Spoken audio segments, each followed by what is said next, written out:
ሰላም ጤና ይስጥልን ውድ የንቁ ሚዲያ ተከታታይ ቤተሰቦቻችን፣ ይህ ከንቁ ሚዲያ ንቁ ዕለተ አርብ ዜና ነው።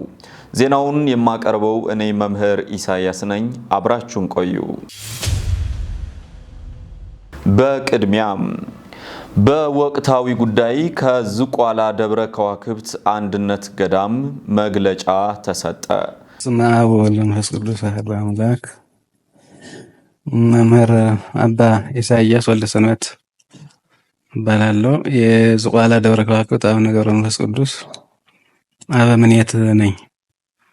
ዛሬ በዚህ ቀን እዚህ የተገኘ ነው በሰሞኑ የተደረገውን በዚያ ቦታ የተፈጸመውን ችግር በግልጽ ለማስረዳት ነው። እንደሚታወቀው ዝቋላ አቡነ ገብረ መንፈስ ቅዱስ ገዳም በምስራቅ ሸዋ ሀገረ ስብከት ስር የሚገኝ ታላቅ ገዳም ነው እና በዚህ ገዳም ሰሞኑን የተፈጸመ አንድ ችግር አለ። ያውም በገዳማውያኑ በባሕታውያኑ በዝጉሃኑ ከሰው ተለይተው በበዓት ተከተው ጤዛውን ልሰው ድንጋዩን ተንተርሰው ጥሬ በልተው በሚኖሩ ባሕታውያን ላይ በሰሞኑን የተፈጸመውን ግፍ ወይም ችግር ለመግለጽ ነው እዚህ የተገኘ ነው እና እኒህ ገዳማውያን ባሕታውያን በዋሻ የሚኖሩ ለዓለም የሚጸልዩ ለሀገር የሚጸልዩ አባቶች ሲሆኑ በሰሞኑ ባላሰቡት ባልጠረጠሩት ሰዓት ድንገት አደጋ ደርሶባቸዋል። ያው ታጣቂዎች ገብተው ዋሻቸውን ከፍተው ገብተው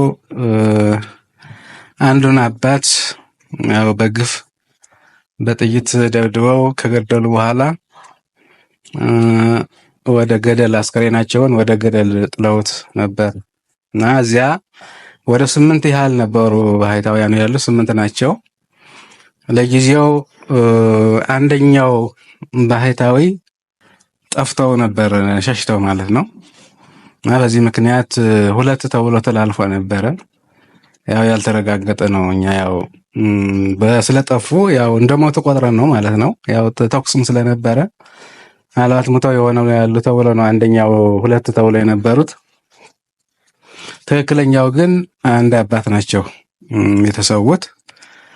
በወቅቱ ድርጎ ወይም የዕለት ጉርስ የሚያደርሱላቸው ተማሪዎች አሉ እና ወደዚያ ድርጎ ይዘው ሲሄዱ ድንገት እዛ ሲደርሱ ያው የአባት አርፈው ነው ያገኟቸው፣ ሙተው ነው ያገኟቸው። ሌሎች ደግሞ ያው አብዛኞቹ ከድንጋጤ ከፍርሃት የተነሳ ሸሽቷል እና በጫካ ለጫካ ያው ቦታው አመች አይደለም፣ ገደላማ ቦታ ስለሆነ ያንን በመከራ ገደሉን እየዋጠጡ ነው ወደ ላይ የወጡትና እሁድ ነው የደረሱት።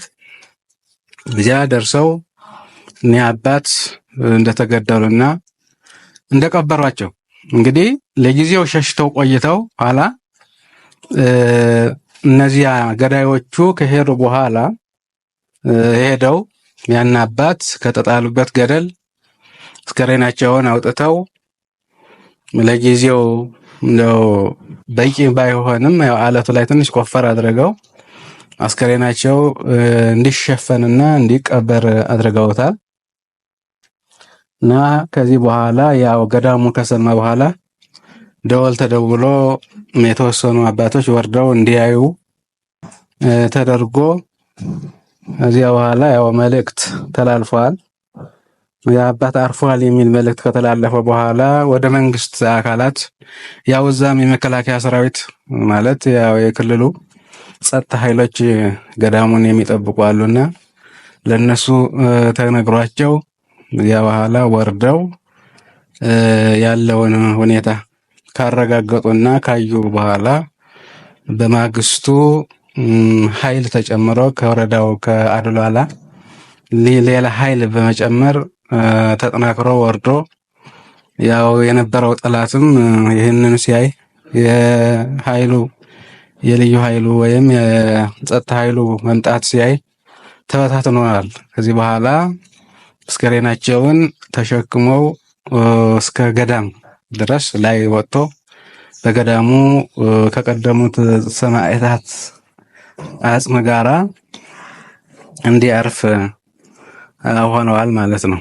ሊቀ ብርሃናት ቆሞስ የኔታ ይባቤ ከእስር መፈታታቸው ተገለጸ። በኢትዮጵያ ኦርቶዶክስ ተዋሕዶ ቤተክርስቲያን በሰሜን ጎጃም ሀገረ ስብከት ሰሜን ጫጫ ወረዳ ቤተ ክህነት ድል በትግል ቀበሌ የምትገኘው የፈለገ ብርሃን ናዳ ቅድስት ማርያምና ክብረ ደናግል ናዳ ቅዱስ ላሊበላ አንድነት ገዳም አበምኔት የሆኑት ታላቁ ሊቀ ብርሃናት ቆሞስ አባ ይባቤ በላይ ከ6 ቀናት የእስር ቆይታ በኋላ በትላንትናው ዕለት በ3000 ብር ዋስ መፈታታቸው ለማወቅ ተችሏል። ሊቀ ብርሃናት የኔታ ይባቤ ሰኔ 13 ቀን 2017 ዓ.ም ለጥያቄ ይፈለጋሉ ተብለው በጸጥታ ኃይሎች መወሰዳቸው ይታወሳል። ማህበረ ቅዱሳን በጎፋ ዞን በገዜ ጎፋ ወረዳ በተፈጥሮ አደጋ ለተፈናቀሉ የማህበረሰብ ክፍሎች ሰብአዊ ድጋፍ አደረገ። አድና ተስፋዬ ተጨማሪ አላት። በማህበረ ቅዱሳን ሙያ ማህበራዊና ኢኮኖሚያዊ አገልግሎት አስተባባሪነት በደቡብ ኢትዮጵያ ክልል በጎፋ ዞን በገዜ ጎፋ ወረዳ በሻቻ ጎዝዲ ቀበሌ በተፈጥሮ አደጋ ወይም በመሬት መንሸራተት ምክንያት ከመኖሪያ ቤታቸው ለተፈናቀሉና ከፍተኛ ጉዳት ለደረሰባቸው ከ300 በላይ ለሆኑ አባወራዎችና ማወራዎች የቤት ውስጥ መገልገያና ቁሳቁስ ድጋፍም ተደርጓል። በድጋፉ መርሃ ግብር ላይ የማህበረ ቅዱሳን ተወካዮች ዲያቆን ፍጹም መሪና አቶ ጨነቀ መሰልና አቶ አብርሃም ይመርና የገዜ ጎፋ ወረዳ አስተዳደር የሥራ ኃላፊዎችም ተገኝተዋል። ዲያቆን ፍጹም መሪነህ የማህበረ ቅዱሳን ተወካይ አገልግሎት እንደገለጹት ከአሜሪካ ሀገር ከሚገኘው ባለወልድ ማህበር በተገኘ 700 ሺህ ብር የገንዘብና የቁሳቁስ ድጋፍ መበርከቱን ያነሱ ሲሆን በተለይም የተከሰተውን የመሬት አደጋ እጅግ አሳዛኝ ነው ሲሉም ገልጸዋል። በ2016 ዓ.ም በሐምሌ ወር በደረሰው ድንገተኛ የመሬት መንሸራተት አደጋ ምክንያት በሀገር ውስጥና ከሀገር ውጭ ያሉ ወገኖቻችን ሰብአዊ ድጋፍ እየተደረገ ነው ያሉ ሲሆን የገዜ ጎፋ አስተዳደር ዋና አፈ ጉባኤና ተወካይ አቶ አለምነህ ነጋሽ ለዚህና ለተደረጉ ሌሎችም ድጋፎች የባለወልድ ማህበርና በጎ አድራጊ ወገኖቻችን በወረዳው ስም እናመሰግናለን ብለዋል። የወረዳው ግብርና ጽሕፈት ቤት ኃላፊ አቶ ዮሐንስ በየነ በበኩላቸው ድጋፍ በተገቢው መንገድ ለተጎጂዎች በማድረስ ተጠቃሚ እንዲሆኑ በማድረግ ረገድ የሁላችን ኃላፊነቱ ነው ያሉ ሲሆን በተፈጥሮ አደጋ ምክንያት በመልሶ ማቋቋም ስራችን ረገድ የተለያዩ ድጋፎች የተደረጉ መሆናቸውን ገልጸዋል። የቅድስት ሥላሴ መንፈሳዊ ዩኒቨርሲቲ መጽሔተ ተዋሕዶ የተባለ የጥናትና ምርምር መጽሔት ይፋ አደረገ። ተጨማሪ አለን። ቅድስት ሥላሴ ዩኒቨርሲቲ ለመጀመሪያ ጊዜ የጥናት መጽሔት ብፁዕ አቡነ ፊልጶስ የቅድስት ሥላሴ ዩኒቨርሲቲ ፕሬዝዳንትና የደቡብ ኦሞና አሪ ዞኖች ሀገረ ስብከት ሊቀ ጳጳስ፣ ብፁዕ አቡነ ማቴዎስ የሰሜንና ምስራቅ አፍሪካ ሀገረ ስብከት ሊቀ ጳጳስና ኢትዮጵያ ኦርቶዶክስ ተዋሕዶ ቤተክርስቲያን መገናኛ ብዙሃን የበላይ ኃላፊ ሊቀ ጳጳስ፣ ረዳት ፕሮፌሰር መምህር ግርማ ባቱ የጠቅላይ ቤተ ክህነት የማህበራዊና ኢኮኖሚያዊ ዘርፍ ምክትል ስራ አስኪያጅ፣ ፕሮፌሰር አባ ኃይለ ገብርኤል ግርማ የዩኒቨርሲቲው አካዳሚክ ምክትል ፕሬዝዳንት፣ የዩኒቨርሲቲው ኃላፊዎች፣ መምህራንና ጥሪ የተደረገላቸው እንግዶች በተገኙበት ሰኔ 18 ቀን 2017 ዓ.ም በዩኒቨርሲቲው አዳራሽ የጥናትና ምርምር መጽሔት አስመርቋል። የዩኒቨርሲቲው ጥናትና ምርምር ማዕከል ከተቋቋመበት ጊዜ ጀምሮ በርካታ ስራዎችን የሰራ ሲሆን ለመጀመሪያ ጊዜ የጥናት መጽሔቱን መጽሔት ዘተዋሕዶ በሚል ስያሜ ማሳተሙን የገለጹት የክፍሉ ኃላፊ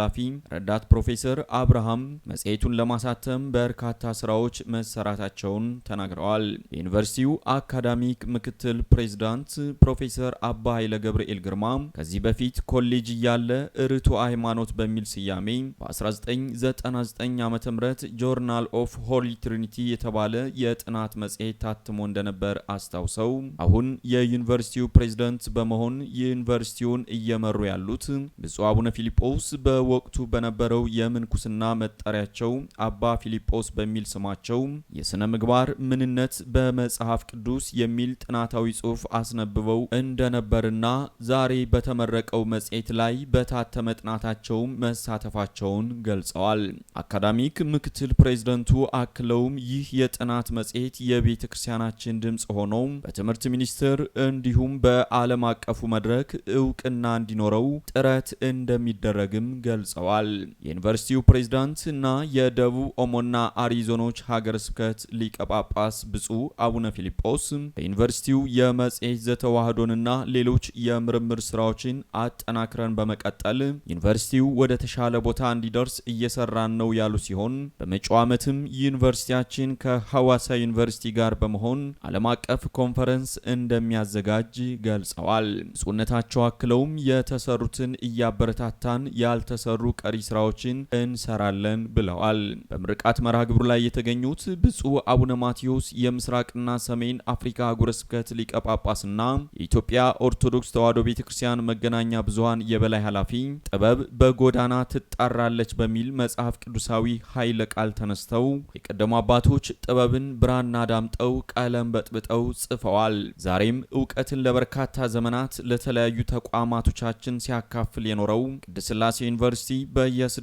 ወሩ ሊያሳትም በጀመረው በዚህ የጥናት መጽሔት የአባቶቻችንን ታሪክ በመድገም ላይ ለመሆኑ ማሳያ ነው በማለት ይህ ተቋም ከኮሌጅነት ወደ ዩኒቨርሲቲነት እንዲያድግ የተደረገው ከጊዜ ወደ ጊዜ እያመጣው ያለውን አቅም ስለተረዳን ነው ብለዋል። በመጨረሻም ከታዳሚዎች አስተያየትና ጥያቄዎች ተነስተው ማብራሪያ ተሰጥቶባቸው በብፁዓን ሊቃነ ጳጳሳቱ ቃለ ምዕዳን የምርቃት ስነ ስርዓቱ ፍጻሜውን አግኝቷል።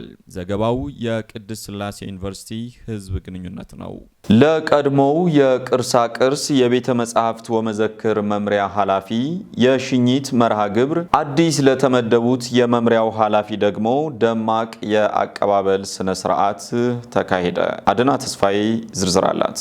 የመንበረ ፓትርያርክ ጠቅላይ ቤተ ክህነት ዋና ስራ አስኪያጅ የሸገር ከተማና የደቡብ ምዕራብ ሸዋ ሀገረ ስብከት ሊቀ ጳጳስ ብፁዕ አቡነ ሳይሮስ የስራና ሰራተኛን ለማገናኘን ያደረጉት የዝውውር አካል የሆነው ቅርሳ ቅርስ የቤተ መጻሕፍት ወመዘክር ሙዚየም መምሪያ ለዓመታት በተለያዩ ቤተክርስቲያናቱ የኃላፊነት ስራ ያገለገሉ በኩርቱጋን ምትኩ ከንቲባ ቀሲስ በኃላፊነት ተሹመውላቸዋል። በኩርቱጋን ወደዚህ መምሪያ ከመምጣታቸው በፊት የስብከተ ወንጌል ሐዋርያዊ ተልእኮ መምሪያ ተዛሪ ሰባኪ የነበሩ ሲሆን በነበሩበት የወንጌል አገልግሎት አመርቂና አፈጻጸም ያሳዩ ሲሆን በትልቅ ኃላፊነት ላይ ቤተክርስቲያን ቢቀመጡ ለትውልድ ለማሻገር ሚናቸው የላቀ መሆኑን የተመለከቱ ብፁዕ የጠቅላይ ስራ አስኪያጁ የቤተክርስቲያን ቅርጻ ቅርጽ ጠብቀው እንዲኖሩና አዳዲስ ቅርሶች ለማስመዝገብ ብቃት ያላቸው መሆኑን በመገንዘብ የቅርሳ ቅርስ ወመዘክር መምሪያ አድርገው ሹመዋቸዋል። ይህንን ተከትሎ በመምሪያ የሚገኙ ሰራተኞች የቀድሞ መምሪያ ኃላፊያቸው መላከ ሰላም ዳዊት ያሬድ ለመሸኘት አዲሱ መምሪያ ኃላፊ ደግሞ ለመቀበል ባዘጋጁት መርሃ ግብር ላይ ብፁዕ አቡነ ዲዮስቆሮስ የቅዱስ ሲኖዶስ ዋና ጸሐፊ፣ የራያ ማይጨው ሀገረ ስብከት ሊቀ ጳጳስ፣ የማህበራት ማደራጃ መምሪያና የቅርሳ ቅርስ ጥበቃ የቤተ መጻሕፍት ወመዘክር መምሪያ ሊቀ ጳጳስ፣ የጠቅላይ ቤተ ክህነት የየመምሪያው ኃላፊና ጥሪ የተደረገላቸው እንግዶች እንዲሁም መምሪያውም ሰራተኞች ተገኝተውበታል። በአቀባበር መርሃ ግብሩ ላይ በኩርቱጋን በተለያየ የስራ ኃላፊዎች የሚያውቋቸው ምስክርነት ሲሰጡ በኩርቱጋን አቀኛ እውነታቸውን በእንባ ጭምር ማስረዳት እንዲሁም በተሰማሩበት ስራ ሁሉ ግብ የሚመቱ ቁርጠኛ መሪ ናቸው ሲሉም ገልጸዋቸዋል። ከመምሪያው ኃላፊ በመቀጠል ብፁዕ የቅዱስ ሲኖዶስ ዋና ጸሐፊ የቅርሳ ቅርስ መምሪያ ታሪካዊ ድራን በጥቂቱ አንስተው የተመደቡ መምሪያ ከሁሉም የላቀ መሆኑን በመግለጽ የእንኳን ደህና መጡ ንግግራቸውንም አስተላልፈዋል። በመጨረሻም በብፁዕ የቅዱስ ሲኖዶስ ዋና ጸሐፊ ቃለ ምዕዳንና ቡራኬ በመስጠት የመርሃ ግብሩ ፍጻሜም ሆኗል። ሰኔ 20 ቀን 2017 ዓ.ም ከንቁ ሚዲያ የተዘጋጀው ዜና ይህን ይመስል ነበር። ዜናዎቹን ወደ እናንተ ያደረስኩት እኔ መምህር ኢሳያስ ከመላ የቴክኒክ ክፍል አባላት ጋር ነበር። ሰላም። ንቁ ኦርቶዶክስ ተዋሕዶ የጸሎትና የንስሐ መርከብ ማህበር በእግዚአብሔር ፈቃድ በወንድማችን የኔነ ተስፋዬ አስተባባሪነት ከተመሰረተ ጊዜ ጀምሮ ከሚሰጣቸው ዘርፈ ብዙ መንፈሳዊ አገልግሎቶች መካከል የሐዋርያዊ አገልግሎትና ያሬዳዊ ዝማሬዎች አንዱ ነው።